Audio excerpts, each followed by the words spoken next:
Today we're diving deep into a profound piece of scripture, 2 Corinthians 12:9. This verse holds a special place in the hearts of many, including myself, for its powerful message of strength and vulnerability. The verse reads, "But he said to me, 'My grace is sufficient for you, for my power is made perfect in weakness.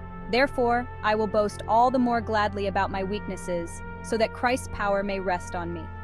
Now let's unpack this. The context here is crucial. Paul the Apostle speaks about a thorn in his flesh given to him, an ailment that he pleaded with the Lord to take away. Yet it's in this struggle where the true beauty of the verse blossoms.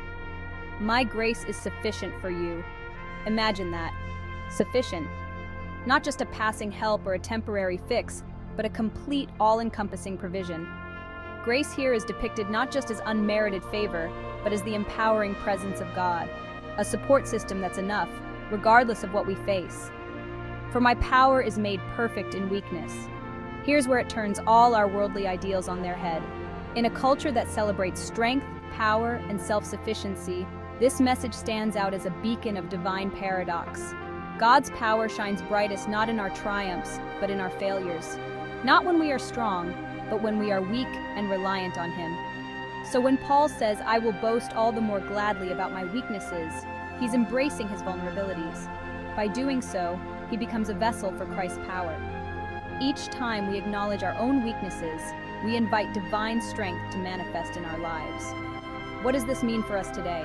It means that our imperfections, our struggles, and our failures are not just stumbling blocks, but stepping stones to experiencing the profound depth of God's grace. It invites us to shift our perspective, from one of self-reliance to one of divine reliance. As we reflect on this passage, let us embrace our weaknesses. Let them be the ground on which God's power is displayed. Remember, in our vulnerability lies our true strength.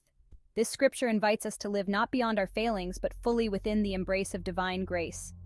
Thank you for joining me in exploring the depths of 2 Corinthians 12:9. May this message encourage and uplift you as you walk in the sufficiency of His grace. End of video narration.